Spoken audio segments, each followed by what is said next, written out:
Hello and welcome to the Momentum Theory Podcast. I'm your host, Dallin Malm. This podcast features conversations with athletes, artists, and entrepreneurs who use their success and influence to serve a purpose greater than themselves. My conversation today is with a masterful artist. He is one of the most successful and well-known artists in the Western art market. But his career did not start there. He was actually trained as an illustrator, and his career has arced from working at Hallmark to having to turn down offers from Jim Henson and the Muppets, working with Lucasfilm and even Disney. He's worked on things like movie posters, and he's pivoted so many times in his career to showcase an absolute mastery over the process of creation. He's also well known for creating best-selling collectible plates and one of the most top-selling painted figurine lines of all time. He's also known for many of his faith-based paintings that are known all around the United States, like Forgiven, Night and Day, and Watcher in the Night. You would think that all of this came easy, but there were some projects like his famous painting Common Thread that took him 22 years to complete. He works from a conviction that art is alive, and we talk about what that belief means in real practice. In our conversation, we'll talk all about the lessons that he learned throughout his career, but we'll dig into a lot of the personal things in his life.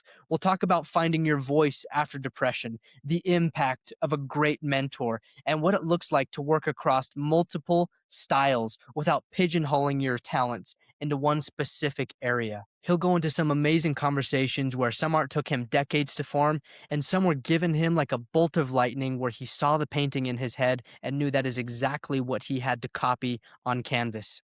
I want to add a quick disclaimer. If you notice any disruptions in the audio, there was a couple technical difficulties in the recording of this, but everything ended up turning out just fine. The start to this conversation is unique.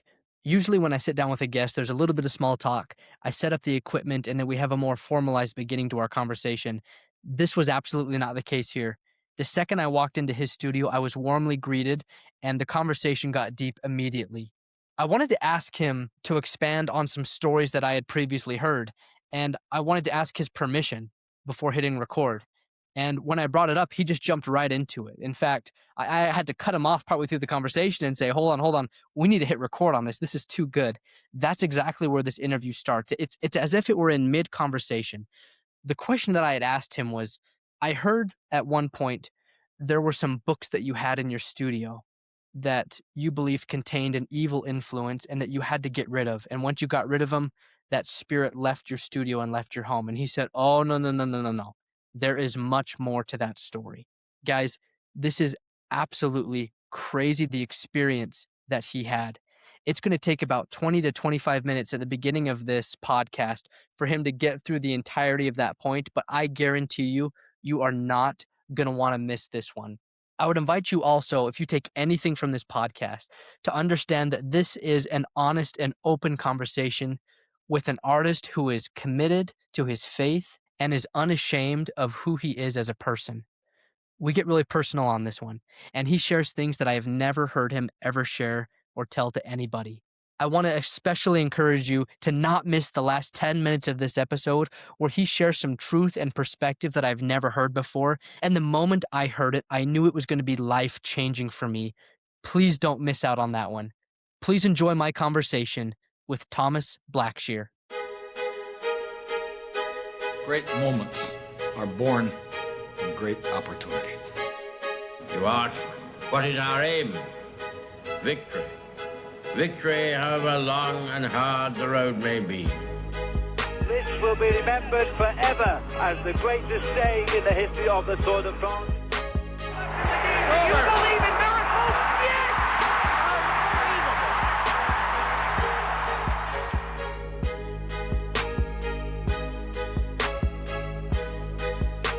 You'd moved out to California. Yeah. The purpose was to work for Lucasfilms. Yeah, I had always wanted to work in the special effects movie industry. When I saw Star Wars, man, I heard about ILM was the place where they did all of that stuff. I wanted to work for them. Jim Henson had just put out the movie, The Dark Crystal. Just before the movie had wrapped, Brian Froud was the artist was the designer of The Dark Crystal. He was the main artist that they used. He was I guess, had been working on it for so many years, and he was kind of burned out. And they needed somebody to assist him. They were looking for somebody, and a guy who worked for Jim Henson Studios used to be my director when I worked at Hallmark Cards. He remembered me, and he called me up and said, "Thomas, we got this thing going on. I think you would be the perfect guy. Would you like to go over to London and work with Brian Froud to wrap this movie up, because they just needed somebody to help him with some last minute stuff? Would you consider?" And I said, "Are you kidding me? Meet Brian Froud and move to London for a period of time?" I said, "Yeah, I'd love to do that." He said, "Okay, we're going to fly you out here. You'll be here for a day, and then the next day you'll catch a flight to London." So I went out there, and the day I arrived was the day Princess Diana and Prince Charles got married in London. Jim Henson and all of his main executives were in London. And the rest of the people, of course, were still at the studio. The people who worked for Henson didn't know what was going on, because they told them stuff they were supposed to be doing and they were working on it. For whatever reason, they weren't allowing me to take the plane to go to London to help out Brian Fry. I was there at Henson Studios for 2 weeks waiting to go over there until the head guy for Jim Henson came back. He sees me and they say, "Well, who's he?" And they say, "Well, this is Thomas Blackshear. He's the one who's going to go over to help Brian Froud out on the remainder part of the movie." And he says, "He doesn't need to go over there." So after 2 weeks of me being there, they sent me back home, and they were real embarrassed. Later on, I found out that all those people were fired. They had cleaned house during that week, and they didn't even know what was going on. And so they had all this stuff planned in London, and they came back, and only Michael Frith knew what was going on, and that's what happened. After the movie finally came out, they were premiering it at some big convention, fantasy convention in San Francisco. And so I guess because they felt bad that nothing happened the way they thought it was, they called me up and said, "Look, we would like to send you out to this event in San Francisco, because things didn't really work out for you here, but we would just want to send you out there, and if you didn't mind going, and we'd pay for everything." And I said, "Well, shoot, yeah, I'll go." With this big fantasy convention going on, surely I'm going to run into somebody who works for ILM.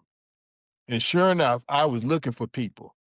And then I see this one guy walk by with a coat on with ILM on the back. So I go right up to him, and, he doesn't know me and I don't know him, but I just said, "You work for ILM?" He says, "Yeah, I do." I said, "Listen, I want to see if I could work for them, but I got a portfolio upstairs. Would you let me just go up there and bring it down and just show it to you? Because I really want to meet somebody to see if I could get into work for ILM." I went up and got my portfolio. I showed it to him, and he looked at my stuff. He said, "Wow." He said, "Yeah." He said, "I know Phil Tippett." And I didn't know who Phil Tippett was at the time, but he was the head guy. He said, "I think he would love to see this." And I said, "Well, you would give me his number?" He said, "Yeah." He said, and he did. I meet Phil Tippett. Phil Tippett tells me they had just finished the last of the original trilogy, Return of the Jedi. And he said, "Thomas, this is not a good time to move out here, because we don't know when the next big movie comes along for us to work on, so there's no work." And I said, "I don't care. I'm moving here anyway." So he said, "Well, in that case, I'll tell you what, when something new comes around, you'll be at the top of the list." And I was so excited. And I said, "Well, thank you very much." So while I was waiting, I knew I needed to get a job to support myself while I was waiting for him to give me a call. And I was already an illustrator. And so I started doing a lot of movie poster work. And I was so excited because I always wanted to do that. So I had been doing that for about 3 months. Within that 3-month period, I get a call finally from Phil Tippett. "Okay, Thomas, we're ready. We want you to come in." And I was just so upset because I had to tell him I couldn't come right then, because I had already made commitments to these people working on movie work. And so because of that, I just said, "I'm so sorry. I'm so swamped with work that I've taken on, that I've already committed to. I can't come now." I didn't even have the frame of mind to say, "Can you give me one more month or something?" I guess I just didn't even think about that. So I just said, I'm so sorry, Phil. Thank you so very much for the opportunity. And so when I finally left Marin County and moved here to Colorado, the biggest regret I had was the reason why I moved out there. I never did what I went out there to do, which was do special effects for the movie industry. I, in my spare time, would make models of monsters and stuff because when I did want to work for ILM, I wanted to present these to them to show them that I could do Yeah. this stuff. Yeah. So I had made this gargoyle creature, and it was a gargoyle. It had this long lizard-like neck. It had these big old bat wings and these claws and a long tail. And the way I sculpted it, I put a wire in the tail so that once it was made, you could hang it off the wall by its tail. So it looked like it was in flight. Once I made that thing, anywhere I lived, I would hang it up on my wall or my studio because it was one of my favorite sculptures. Well, when this mess started happening in the basement of my studio, my wife had an experience going into my basement, using the copying machine in the basement, and she had my son who was 3 months old, and he started screaming and flailing his arms like something was on him. And she runs upstairs in a panic, trying to figure out what's going on. Once they get up to the landing, top landing, my son is fine. He's not crying anymore. So she doesn't think about it. She thinks he's okay. She goes right back down to the studio, and my son starts crying again and screaming. All of a sudden, this dark thing, mass, rises up in front of her, and she rebukes it in the name of Jesus, and it disappears. And that's when she let me know, when I came back home, that she had just had an experience where a demonic entity was messing with her and my son. And she was telling me I had to clean out my studio. So I called this friend of mine who had discernment, the spirit of discernment, the gift of discernment. And I knew I needed somebody to pray with me to go ahead and try to get rid of some of these books because I was too close to some of these books. And I knew I'd have a hard time getting rid of some of them. So I wanted her to be with me, pray about it, and whatever the Holy Spirit let her know I needed to get rid of, that's what I would get rid of. So she came over the next day to pray with me, and she let me know, Thomas, I was praying this morning, and God showed me what this thing looks like. I said, really? What does it look like? She says, it's got this lizard head, it's got these bat wings, it's got a long tail and these claws. I said, oh, okay. And so while we're walking into my basement, into my studio, she looks up on the wall and she sees my sculpture of this gargoyle. And she goes, hey, Thomas, that's it. I said, what's it? She said, that right there. That's it. That's the thing I saw. That's the thing God told me. That's the thing you're dealing with. I said, no, don't tell me that. No, no. You know. And she said, Come on, I like that. yeah, she said, no. She says, that's what I saw. She says, I've been in your studio before. I've never seen that thing. Where did that come from? I said, it's always been there. She says, I've never seen it before. She says, Thomas, that's it. And I go, okay. Wow. So what do you want me to do? She said, you got to get rid of that thing. And I'm going, oh, no. Come on. She says, Thomas, that's the thing. That's the source. It's like a magnet. It's drawing these entities into your household. You got to get rid of that thing. And I said, okay. I knew I had to get it out of the house. So what I did was I took it down off the wall. I got a hammer, and I just started breaking it up, destroying this thing.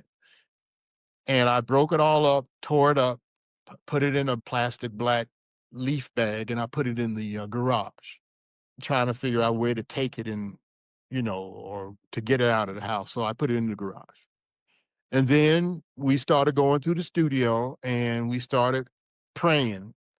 And whatever she told me, I think you need to get rid of that. I think you need to get rid of that. And before it was over with, we had 3 to 6 leaf bags full of books that I had to get rid of and destroy. And I took them all out of the studio, and I put them all in the garage. The next day, I'm on the phone in the kitchen with a friend of mine. And above of me, right above us, was my bedroom upstairs. And so I'm on the phone with this friend of mine, and we're talking and stuff. And all of a sudden, I hear this tremendous crash on the floor above me in the bathroom. And I yell out, Amy, what are you doing? What was that? And she doesn't say nothing. And I say to my friend, I don't know what she dropped up there. And I said, Amy, what are you doing? What broke? She doesn't say nothing. Then while I'm talking on my phone, talking to my friend on the phone, and all of a sudden she gets on the other line upstairs. Thomas, you need to come up here. I said, Amy, what did you break? She says, you need to come up here. And then I said to my friend, okay, I got to get off the phone. I'll call you back later. I go up to the bedroom, and Amy said, we had a bottle on the far wall of the bathroom of bath soap, about a glass jar of bath soap about that big. She said that thing was lifted up and thrown towards the baby's bassinet. But it was like an invisible wall, and just before it could get there, it's like it hit an invisible wall, and it just fell and crashed to the floor. She saw the thing being picked up and thrown and then drop to the floor and break. But the thing was thrown at the baby's bassinet. Wow. And now I'm getting nervous because This is all right after each other. Like there's no coincidence. me destroying that sculpture Yeah. released this thing, and this thing was in my house now, manifesting in my house. Hmm. And I'm like, oh my goodness. And now on top of it, the very next day, I have a business trip and I'm going to be gone for 2 days. And they're going to be in the house by themselves with this thing. Your wife and your baby. Yeah. And so I said, okay, listen, I'll call you every night, and I'm only going to be gone for 2 days. So I'll be checking on you and I'll be praying for you, and so you just do what you need to do, pray, call whomever you need to call, but I'll be checking on you every day to make sure you and Elijah are okay. So that's what I did. And then the first day I was there, I called her up. What's going on? She said, all kind of stuff. I said, what do you mean all kind of stuff?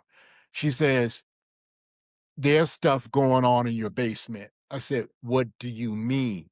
She says, you can hear them. They're down there. What do you mean hear them? There's things down there running around, laughing, screaming and stuff like that. You hear them and they're throwing things around down in your studio. And I said, this has been going on all day? She said, yeah. And I said, are you okay? She says, yeah, as long as I don't go in that basement, I'm fine. She says, because it's not coming up here. It's just in the basement and stuff, but I'm fine as long as I stay up here. I said, oh my goodness. I said, okay. And I prayed with her and I said, okay, I'll be home tomorrow night. She said, okay. So I come home the next night, I'm still in my suit, and I get home around 11:30 at night. And she comes, when I get to the door, she's wearing her nightgown and stuff. And how's everything? Everything okay? Yeah, I mean, stuff still going on in the basement, but it's settled down now. It's not as crazy as it was earlier. Yeah, and I said, you still stuff being thrown around there? She said, yeah, and laughing and screaming and all that stuff down there. She could hear it? Yes. That's crazy. No, I'm saying is that is like, but that is an unbelievable experience. This is the reality of really what happens. So anyway, I say to her, you okay? She says, everything's fine. She says, as long as I stay upstairs, me and Elijah have been fine. I said, okay. I said, you going upstairs. I got to go down in that basement and I got to pray down there.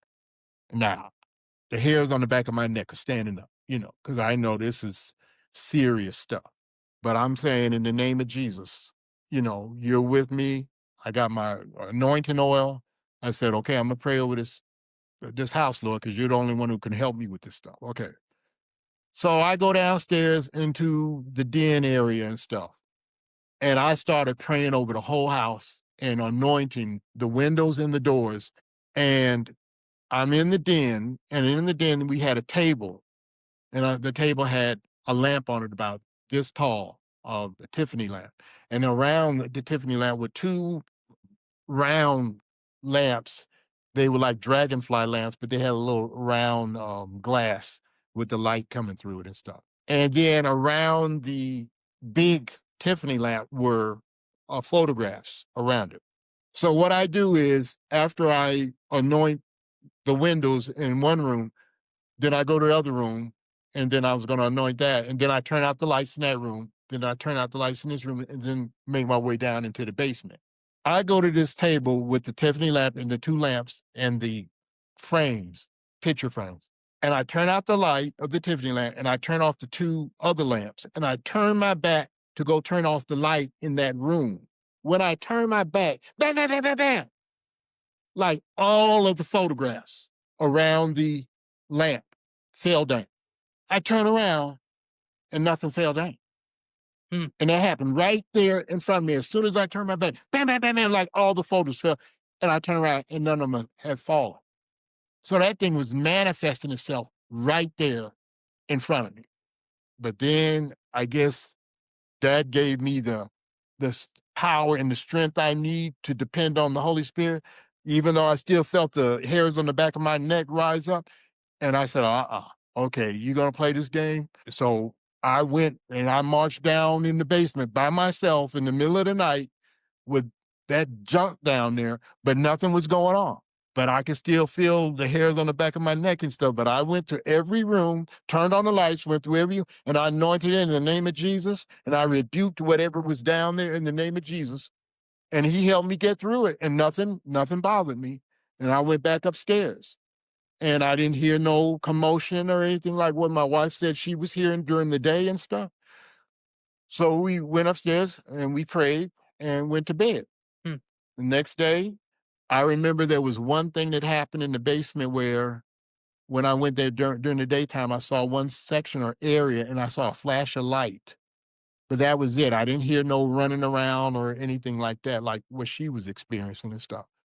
I went ahead and kept praying. But then that week, I went ahead to one of the pastors of my church, got them to come to the house and have him go through the house and pray over the house. When he did that, Gone. it was gone. No more problems. So when I was talking with Josh Clare, he brought this up as well, that art, he believes art has a body and a soul.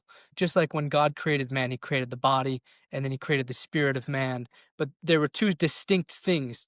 And art is the same way. The piece, the body, so to say, can be this amazing, grand, huge scale, and it can feel empty. And you can have the smallest piece of art that can be filled with rich symbolism and beauty. And similar to people, the soul of the person, opposites don't attract. Outside of magnets, people attract like-minded people, and people with darkness in their soul, they find those things naturally, or those things will find them, I should say. And the same thing is with art. So it's such an interesting exercise how it was intuitive to your wife. You've got to clean out something is in there that we got to get rid of it. Yeah. And it's even more wild how it was by the creation of your own hands, something that was beautiful, no ill intent in making it. Yeah. Yet the spirit of that art was evil. Now, what you just said, I had that experience with the Lord. He taught me about what you just spoke on. What do you mean? There was a period of time after I got married. I had been married for a few months, and God came to me. I was praying one day or whatever. I don't know if I was praying or whatever, but all I know is he connected with me and he said to me, I'm going to teach you about art. And I was like, well, okay, you know. How old did you say you were? I was married. I had only been married for a few months, and we were living in California. Yeah. And he said, I'm going to teach you about art. I said, okay. Now, I can, right now, if you would ask me how long did it last, I can't tell you. I don't know if it went for a week or if it was for off and on a month. I don't remember. But I know he would interject this stuff with me and through me about art. And he just started filling my head with this information. And one of the first things he said to me was, okay, the first thing I'm going to teach you is this. Art is alive. He says, everything dealing with creativity and art, it lives. It's not just a flat surface with an image on top. There's a life underneath that painting. So if it's a good, clean image or if it's an evil, demonic image, it still is alive. So that's why it's important to know what you paint and what you're drawn to, because there's a life underneath what you're looking at. And you as the artist have the ability to create that. Mm-hmm. Like participate in the act of creation, creating a life. Yeah, so but how many people are doing just nice art and they don't have a clue about this stuff is real. Sure. He taught me that. Not only did he teach me that, then after he taught it to me for whatever period of time it was, he proved it to me. After this whole situation happens in the basement, and we actually had that true manifestation of demonic activity, God reveals to me, I don't know if it was a week or 2 weeks after it had happened, he reveals to me what the whole thing was about. And man, that was truly eye-opening. And he let me know this was about you. And I'm talking about, what do you mean it's about me? He opened my mind up. And he took me back to when I was 6 years old, 5, 6 years old. My father was a pilot in the Air Force, and we were stationed in Plattsburgh, New York. And that's only 45 minutes away from the Canadian border. So my mom and dad, on one weekend, they had some babysitters or people we were staying with or something. And they went on this day trip to Canada. And when they came back, they brought us gifts. They brought my sister a little doll, and they brought me a comic book. My dad brought me a comic book. And then on this comic book was a creature on the cover of this comic book I had never seen before. And it intrigued me because it was just so fantastic. And it was a gargoyle. And it had a dog's head and a long neck, and it had bat wings, and it had the claws and a long tail.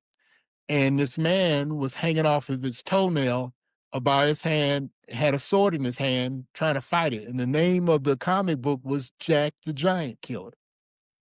Now, it was a comic book, but I didn't know it was a comic book about a movie that was out, fantasy movie. And I didn't find out later that it was a movie, and I went to see the movie.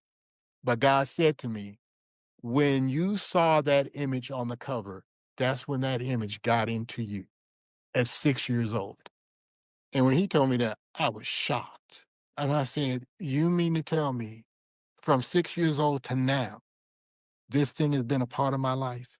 And he said, yeah. He said, I'm getting ready to take you to a whole new level, but I can't take you to another level with this thing still attached to you. That's why this happened. And I said, but my son, I said, why would you let that happen to me?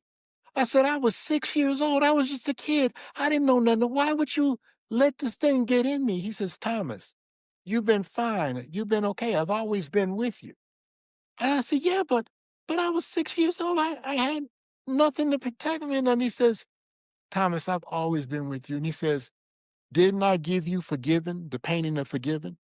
Didn't you paint this other painting, Coat of Many Colors, Lord of All, and stuff with this thing still attached to you? I've always been there with you. And I was upset, and I was like, but God, I was 42 years old. And I'm saying, if this thing has been with me ever since I was 6 years old, I don't even know who I am. If this thing has been a part of me all this time. He says, I'm with you, Thomas. I'm with you. And I said, why didn't you let me know before now?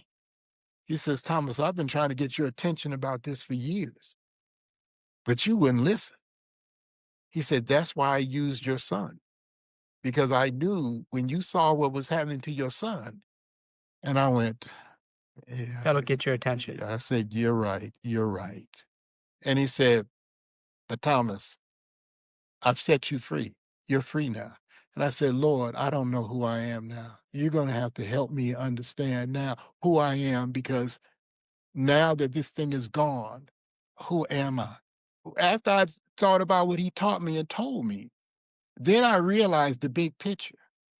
And I said, wow, if something could get into me just by looking at a comic book cover when I was 6 years old, what the heck is going on to the kids today who see all this stuff they see on the internet and with these video games and with the movies and everything? What is going on with them now if that happened to me at 6 years old, where this thing attached itself? And not only that, he also opened me up and took me back the progression of this thing taking control of my life, because I was always drawn to fantasy. And I never knew why. Well, it served you so well, especially early on in your art career. That was Yeah. You got into movie posters, Yeah. and models, Yeah. and Yeah.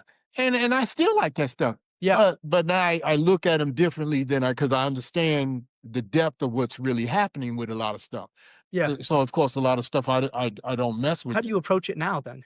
Well, actually, it's just like I love movies, Uh-huh. and I used to go see all kind of movies, So I have to see things from a spiritual point of view now because of what I've experienced and what I know now. Well, that word that you used, how God told you that when you were 6 years old, it came into you. Mm. It was like a part of you. That's an interesting choice of words, Hmm. especially since it was beyond your freedom to choose. Yeah, yeah. You chose to look at the book, but you're 6 years old. How could you possibly? But that's the point. The world is ruled by Satan. But because we don't see him, and a lot of us think that stuff is foolishness, we just say, "Oh, that's not real." No, no, no, no. Everything is connected. Everything, and a lot of the influence that we think is fun and okay, I don't even mess with that no more. I mean, because I know what's really going on now with that kind of stuff. At the time that you had that revealed to you, how many years had it been since you had finished Forgiven and your coat of many colors? Was Watcher in the Night, was that also Yeah, completed yeah, around that time yeah, yeah. Maybe 8 to 10 years. prior? Yeah. So this is what I love about that is your connection with God is really inspiring to me because not only has he allowed you in the, like you said, the in the big vision of things, in the big picture, he allowed you to go through these things to teach you, but the nature of God is such that he loves his children and he will not leave them destitute. Hmm. And so there's so many good things in your life. Not only that, but the connection with him has been strong. I wrote this down. This is one of the most profound stories that I had heard you share. I want to read this. It's just about a paragraph here that you said, where the first time you had prayed to God to reveal a painting to you. This is what you wrote. Yeah, yeah. You said it started when I was asked to do a show and I didn't know what to paint for it, so I prayed. I said, God, I need an idea and I don't know what to do. I'm asking that it would have a nice color and a nice design, Mm. but could you give me a painting to do? I don't remember how long it was, maybe a couple of weeks, but about 2 weeks later, he would flash the image of the painting in my mind, and all I had to do was copy what I saw. That's happened to me at least 7 or 8 times in my career, so I learned that when I really need an image or a painting, I go to God, I pray about it, and I wait on him, and he gives me what I need. Mhm. That was happening in the middle of all this, Mhm. that connection. So God has a work for all of his children, Mhm. but the lessons that he has to teach us, they don't necessarily, you learn this lesson and now we've unlocked something else. Mhm.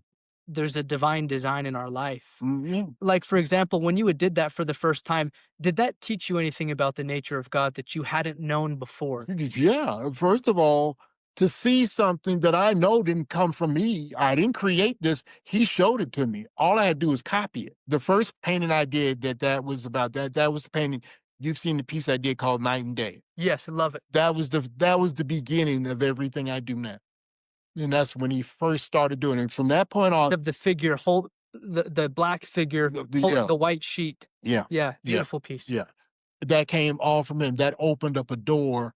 And from that point on, once I received that from him, and because that piece was so powerful, Yeah. it's like I can't create this kind of stuff on my own. And I don't even try no more. Well, I don't know why you'd want to paint anything else when you've had that experience. Well, I mean, you got jobs and they want you to do this and you do this. Of And course, stuff like but something that deep, you're like, that is transcendent. but that's what I learned. The lesson I learned was this. When he gives you something, it's going to be on a completely different level. If I try to come up with something, it could be okay, but it's not going to be like that. Yeah. Now, when I need something, I don't try to drudge it up. I go to God. I said, look, this is what I need, Lord. Bless me. Bless me with an image. And I wait on him. And I'm telling you, Yeah. when he gives it to you, it's like, because I can't touch it. It's like, that's just too cool. I don't even try no more. It's like, no, I go to God. So the power behind those images, you've talked about people who would, in fact, it got so old hat, you heard it so much. People walk into a Christian bookstore, they would see the art and some would fall to their knees just weeping Like there's so much power Yeah, behind the yeah, image. yeah. That be once the posters came out in the family bookstores across the nation, that was the general story of what would happen when people would come and see the images. That's amazing. That is what Josh Clare in our conversation, the way he words that is art with a capital A, where you work in a partnership with God. Hmm. And he said that is what brings art its Hmm. power, and he thinks is the true purpose of art. Yeah. And it's a lifelong pursuit. So you said that had happened 7 or 8 other times in your career. Can you tell me about another one of those experiences? Well, it happened for Forgiven. There was one time an artist friend of mine was visiting with his wife, and we were going out to lunch, and we were still living in California. We were in Sacramento, and we went to this restaurant. I think it was a Chinese restaurant.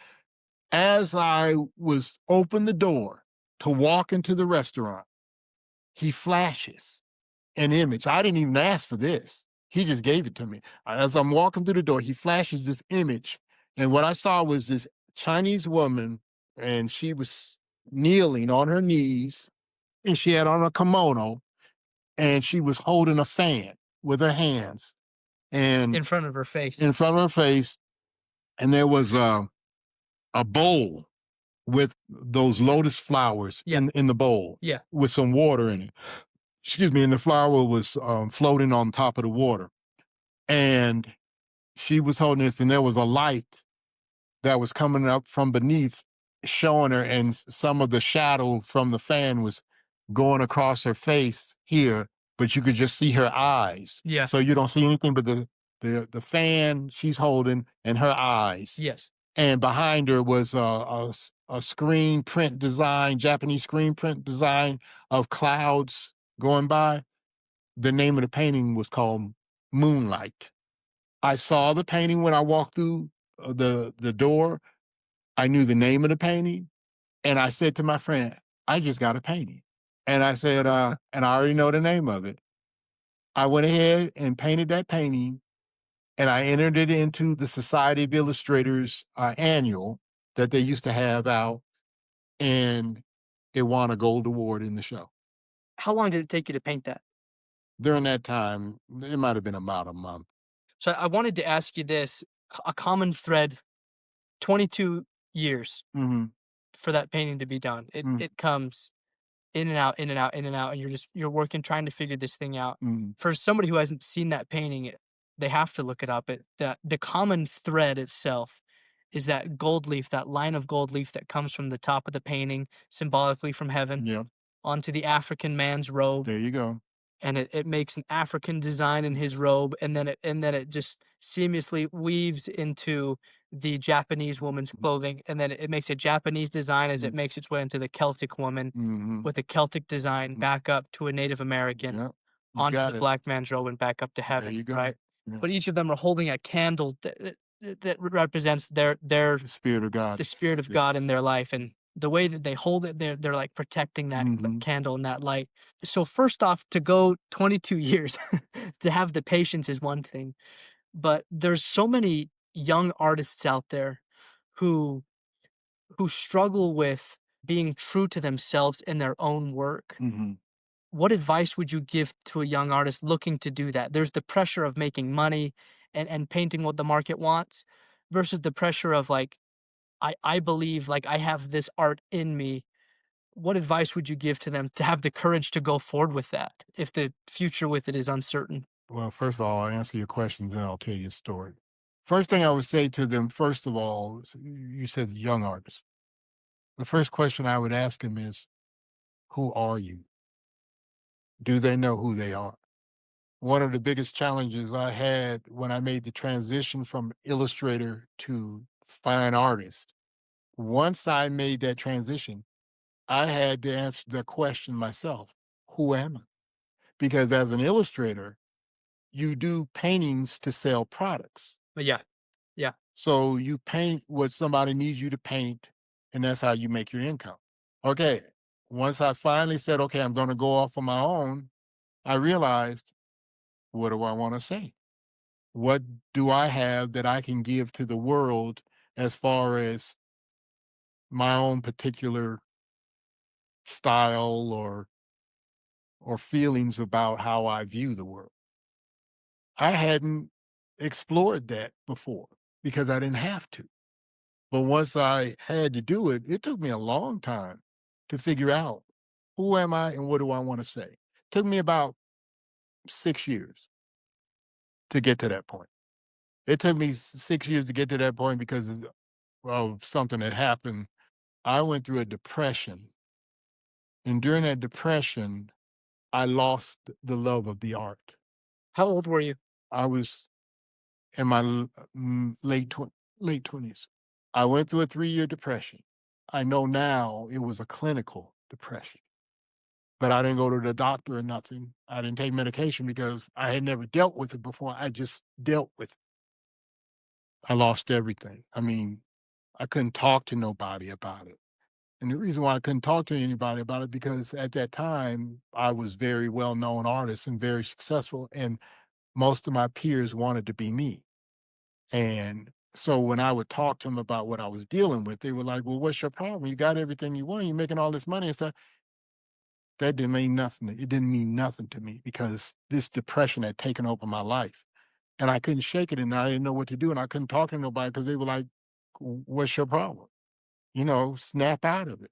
But if you've never gone through a depression, you realize you can't snap out of it. That's the problem. You can't shake it. It's, you know, Yeah, it's consuming. I just thank God because I was blessed.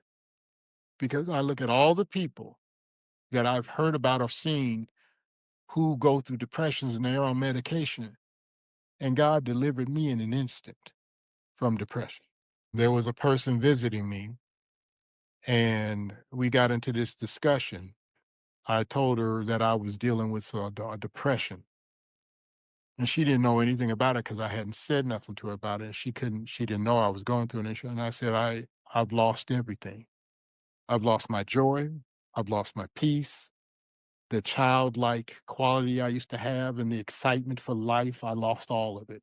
I said, I got all this money I'm making. It don't mean nothing to me. And my artwork, which is the number one gift that God has given me that I've had all my life. And I'm not having any joy in it at all. And I said, the only thing I have is I know that Jesus Christ will help me out of this. And when I said that to her, I heard what I said. And when I heard what I said, I realized he's all I need. He's all I want, and he's all I need, and he's the only one who can get me out of this. As soon as I realized this, I felt this thing come off me. It was a spirit. And then I just felt it come off me. And I was free. And I started laughing and crying at the same time to see the fact that he just delivered me from something that I was dealing with for 3 years that I could not shake. And then the realization that, man, if I would have known this 3 years ago, I could have been set free from this 3 years ago. Yeah. I am so grateful to God because I look at all the people who are dealing with depression, and he set me free in an instant once I came to that realization. Mm. You talk about discovering who you are. That Mm. took you 6 years. Okay, once I came out of depression, okay, I'm like, okay, I don't like this no more. Now, I wanted to be an illustrator ever since I was in high school. That's something I really wanted, and I became. That's all I ever wanted. Yeah. And then I was looking in the mirror at myself and realizing, and said to myself, do you mean to tell me I will be doing this for the rest of my life? And that's when I realized the thing that I thought I wanted, I had it, and I really didn't want it no more because it wasn't what I thought it was going to be. Yeah. Because of all the work that you had to put in to be an illustrator, the times, and every time I went on a vacation, I would have to bring a job with me and all of those stupid stuff. And I was just sick of it. And I realized I don't want to be an illustrator no more. I don't want to live like this no more, Yeah. even though I was very successful. And what I realized was I had lost the love for the art because I used to love being an artist. If I had never become successful, I would have still been an artist because that's who he made me to be. Yeah. But I lost the love. I remember one time I went to a seminar, first seminar that the famous artist Drew Struzan. You know who Drew Struzan is? I don't. Drew Struzan is the famous movie poster illustrator that did all the movies for George Lucas and Steven Spielberg, and almost every well-known movie you ever thought about. Drew Struzan is probably the guy who did the poster, the most famous contemporary movie poster illustrator ever. He just died a couple of months ago. Yeah. Okay. So you went to his seminar. I went to his first seminar he ever put together. And there was a lot of famous, well-known illustrators at the time who were taking their seminar. There was about anywhere from 12 to 15 of us, I believe. There was this one guy there who was very well known in Hollywood because he did nothing but movie poster work other than Drew Struzan. And so we were sitting around talking one day, and I was going through what I was going through, and I told him, I said, well, you know, what I'm going through right now is I'm thinking that I don't know if I want to be an illustrator no more. And I said, and so, you know, quite a few artists were just listening to me when I was talking. I said, I lost the love, and I hate the fact I lost the love for the art. I said, I want that love back. To me, right now, getting the love for the art back is more important to me than making a lot of money. Because before it used to be fun, and it's not fun anymore. Yeah. And one guy said to me, and I never will forget what he said because he was very famous and very successful. And he said to me, Thomas, I hear what you're saying, and I understand what you're saying, but I can't do that because I love the money too much. And when he said that, I said to myself, he's trapped, he's bound, and I'm free because I know the most important thing is the love of the art, not the money. And the money has taken over his soul, and he can't escape that. And I said, I feel bad for him.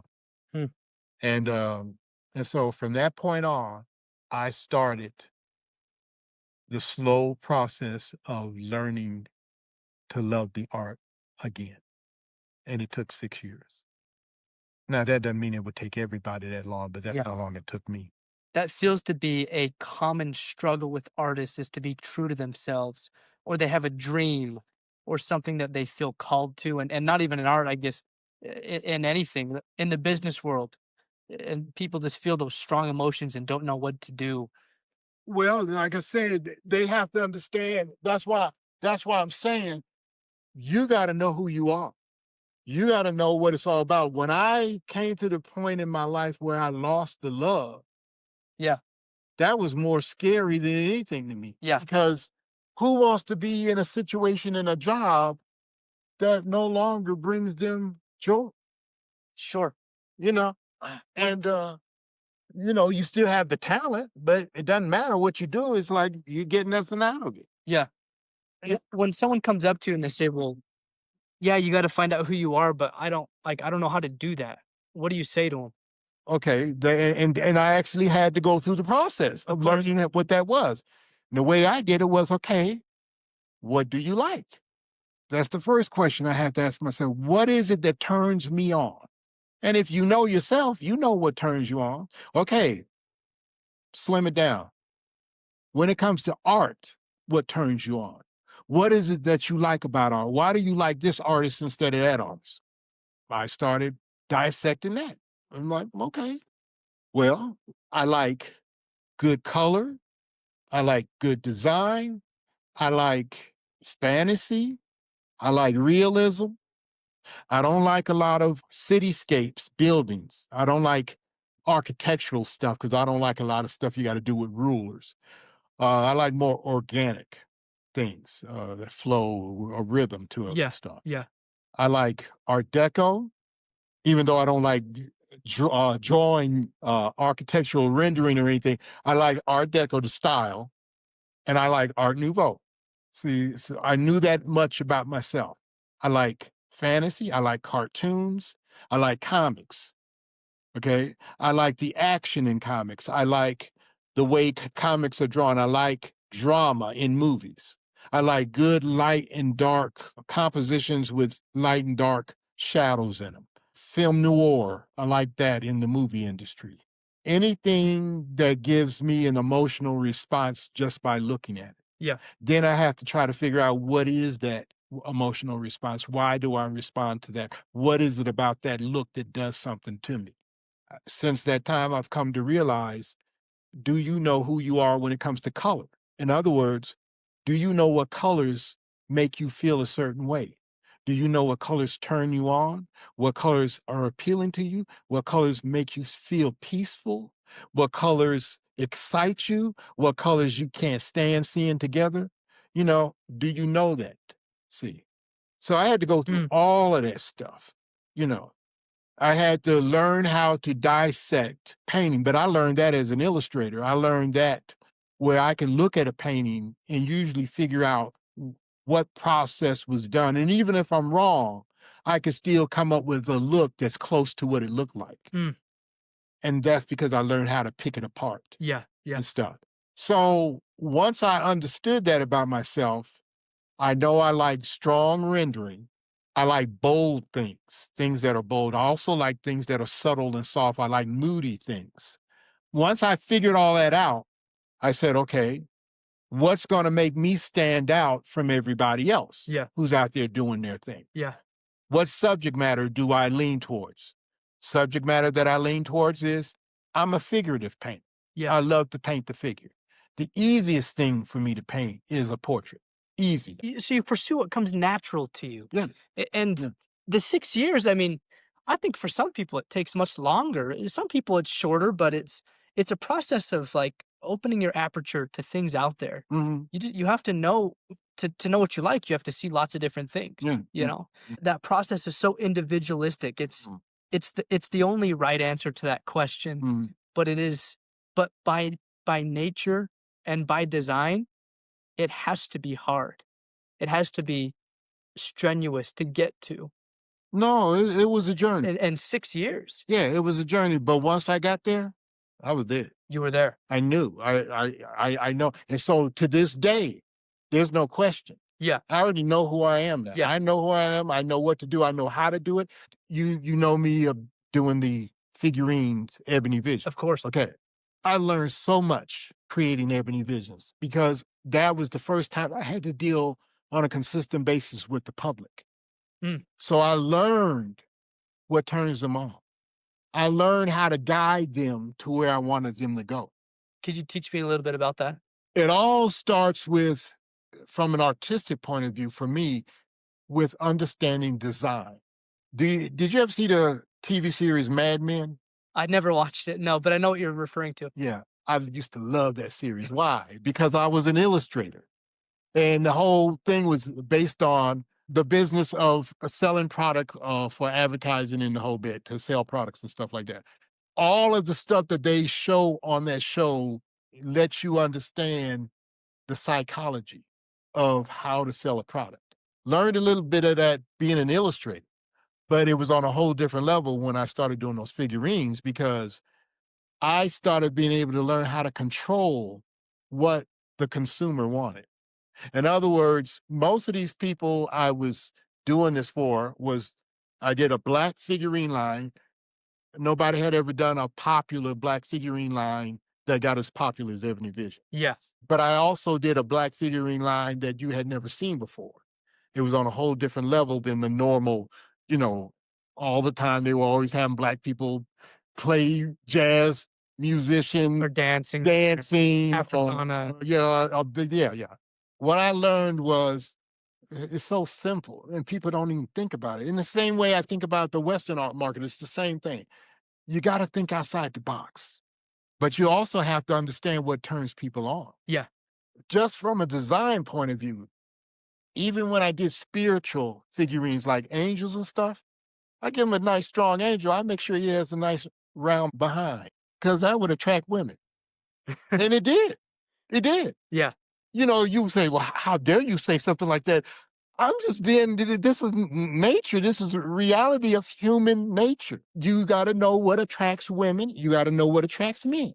When I learned when you do a design from an advertising point of view and you want to show a beautiful woman holding a cigarette to sell the cigarette, It's the lines in the way the woman is posing. You know, instead of just sitting there, a man gets up there smoking a cigarette, Marlboro, Arms crossed, you know, weight shift. strong as hell. A woman, elegance always. The line in the way her neck and stuff.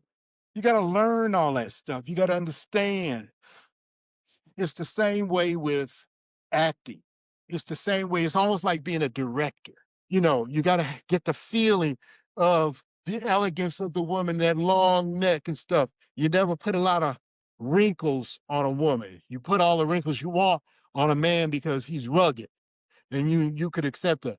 But anything with a woman, you want to try to make sure you hide this, that, and the other so that she has that that youthful elegance and beauty that everybody's after. And so all that kind of stuff, Yeah. all that knowledge and understanding went into helping me understand how to do figurines that would appeal to women, figurines that would appeal to men, their pose, their outfits, Yeah. because I would design the clothes on them and stuff like that. Even things that the people I was doing it for, the company I work for, they would tell me, well, we don't do that because that doesn't sell. And I would always ask them, why not? We don't know, it just doesn't sell. And I said to myself, they just didn't do it the right way. So I do it my way, and most of the time it would sell. Yeah. Now, if it didn't, then I learned something. Sure. But if it did, then I knew what I was talking about. And a lot of the times when they would go against me, I would usually turn out to be right because they would only go by what happened before. But I always looked at it, they didn't do it the right way. So you have to know so much about the people you're trying to sell to. When I got into the Western art market, same thing. Here I am up against these amazing painters, been doing it for years. Now I'm just stepping into the gallery world and the museum world. You know, I'm new at this, but I'm not new at art, but I am new at this new genre of Western art. And these people have made names for themselves and they're the best of the best. And I'm sitting there, how am I going to compete with these guys who've been out there like that? So I said, okay, most of them have one look, one style. Yeah. I've always loved jumping around doing different looks and different styles. I've got four different styles I do now. Realistic, representational, stylized. That's where Neon Cowboy with the long neck, you know, you take something familiar and you tweak it a little bit, stylized. Then decorative, that's when I put in the more of the abstract design and gold leaf. Yep. That's my decorative. And now I'm working on a new one that I call contemporary, which is more abstract design and abstract shapes. And it has more of a contemporary feeling. And so those style, but I do all of those different things because I've learned how to do all those different things. I have an appreciation for those different looks and stuff like that. So that way I can jump around and do different things without people. And the reason why I did that was because I didn't want to be pegged once I became a Western artist, because first of all, if I did Western art and I did a lot of Black artists, they would only recognize me for the Black art.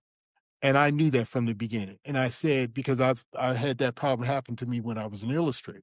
So I said, okay, what I'm going to do is I'm going to start out with Native American. Even though most people still to this day know me for the Black images of the Black cowboy, I've got way more paintings I've done of Native Americans than I've done of Black cowboys.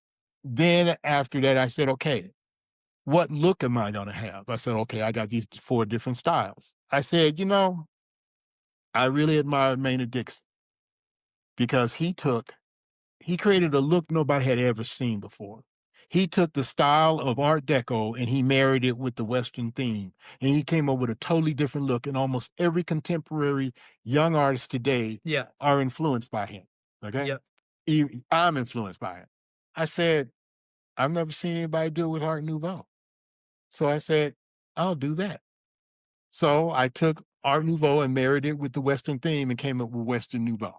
I love that concept. That was something that you had also brought with you out of college, because you had talked about, I get an A on all of my projects but I would get an F because I had to turn them in late. But in my mind, it wasn't an issue to turn them in late because I wanted to do them right. And I wanted to be able to get a job when I left school And without having to redo my portfolio. exactly, and that's what everybody else had to do. Yeah, everybody else did have to redo Versus their you had a portfolio. diverse portfolio. Yeah. Look at, I can do all of this Yeah. stuff. I'm not pegged to one specific Yeah. style. Not only that, you did it your way. Yeah, So much easier to market yourself. yeah. Let me ask you this. I have two more questions for you.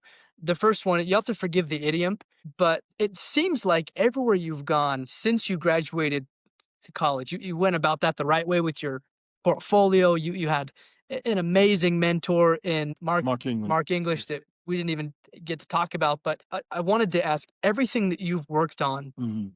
it appears to, at least from an outsider's point of view, it has been increasingly successful. From your freelance days, which were going well enough that you had to turn down Disney, you had to turn down Lucasfilm, to collectibles, plates, and figurines, your faith-based art, and now your Western art that's really taking over. You were obviously blessed with immense talent, but opportunities to exercise that talent. So as you think back on your career, do you view it the same way as one who has like the Midas touch? I never thought about it like that. I had the God's touch. I trusted God from the very beginning. I didn't have parents who had money. We kind of grew up poor.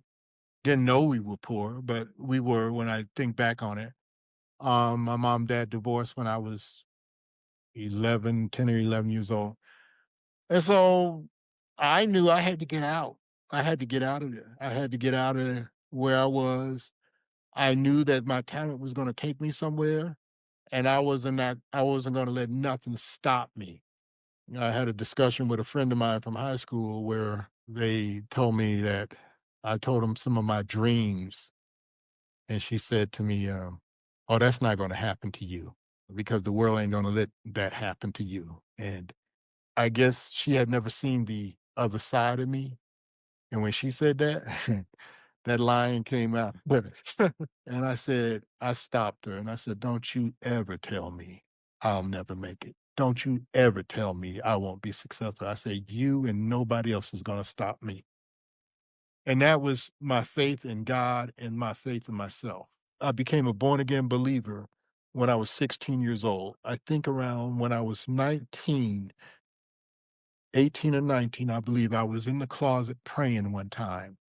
And God said to me, "How much do you love me?"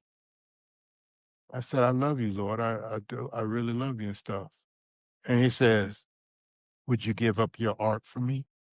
That shocked me because I wasn't expecting him to ask me something like that because he gave it to me. Of course. And I was kind of taken back. I said, "Well, God, I mean, you gave me the art." And he says, "Would you give it up for me?" And I struggled. And I said, well, that's all I got, God. I mean, that's all I got." He said, "Would you give it up for me?" I said, yes, I'll give it up for you, but you have to give me something else. You got to give me something else." And I realized after that exchange, he was testing me. And he was testing me to see, If you would do it. yeah. And thank God I passed the test, But I was so thankful when I realized he said, "I'm not going to take your art from you. I just wanted to see if you love." And that taught me something. And then, I've come to realize, yeah, we all have ambitions and we all have dreams, but nothing is more important than him because you can't get none of it without him.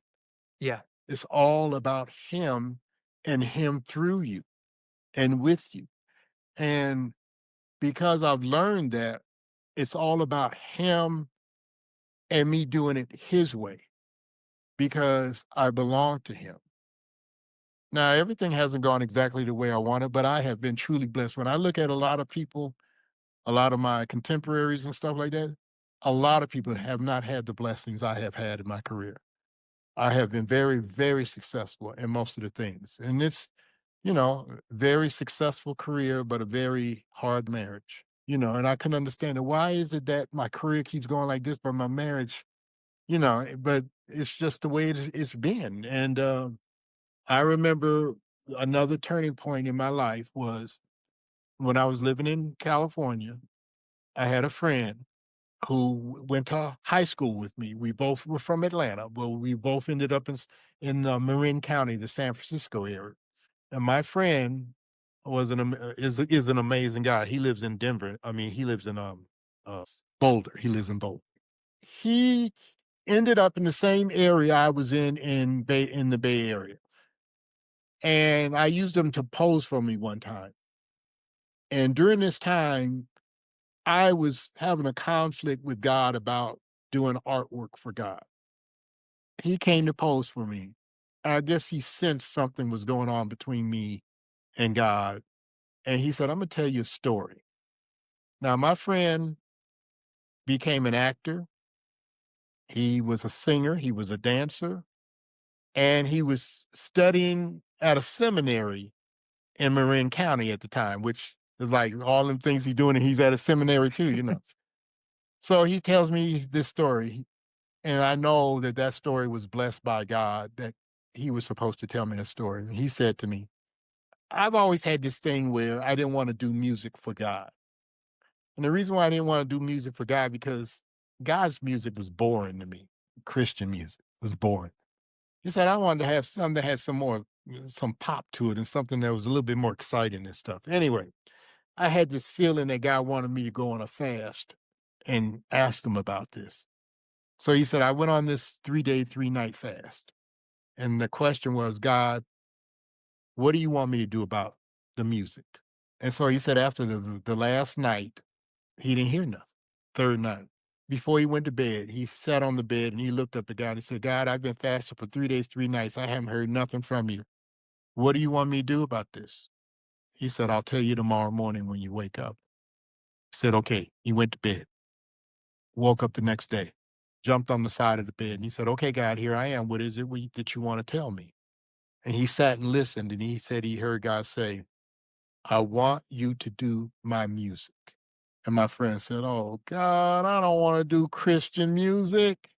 And then he heard God said, I didn't say I wanted you to do Christian music. I said I wanted you to do my music.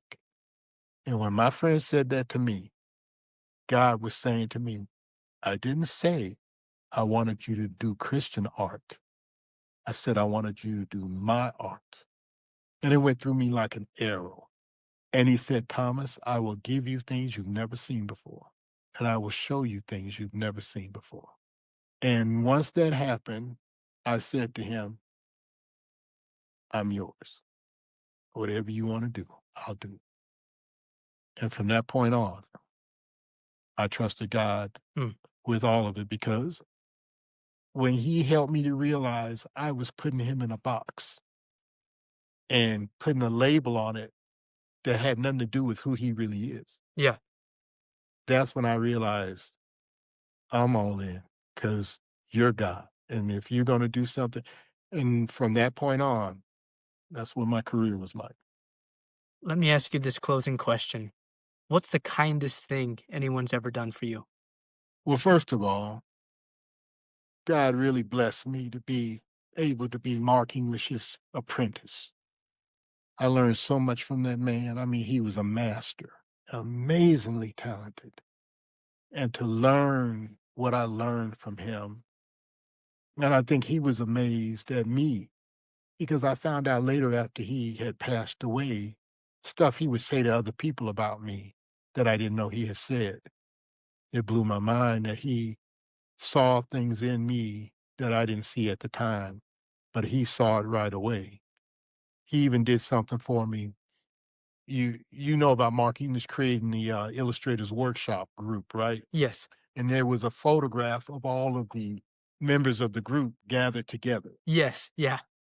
I walked in his studio one time when I was his apprentice, and Mark had taken a photograph of me and cut it out and stuck me in the group.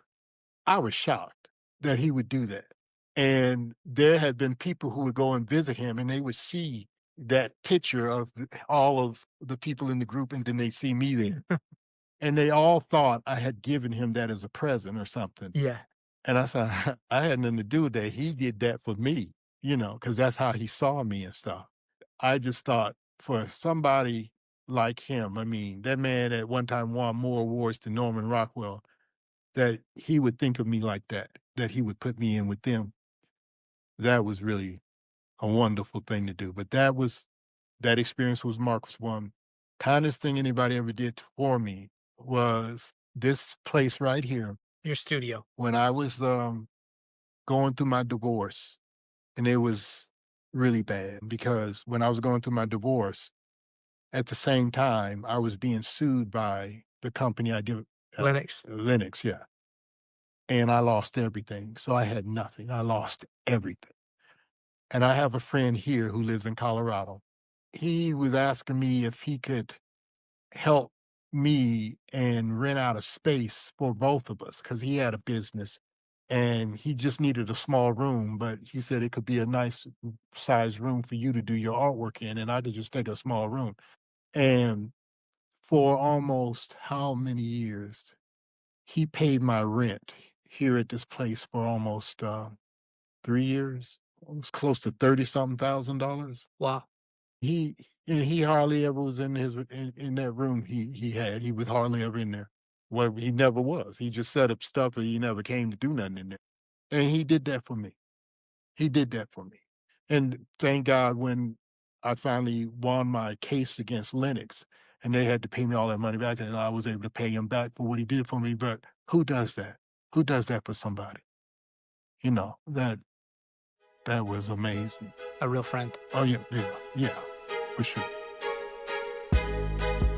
If you enjoyed this episode, please follow the podcast on Instagram at the handle Momentum Theory Pod, where I'll be announcing new episodes weekly, as well as sharing my top takeaways from every conversation. As always, I invite you to please share this episode with anyone you think could benefit from the conversation. So long for now, and thank you for tuning in.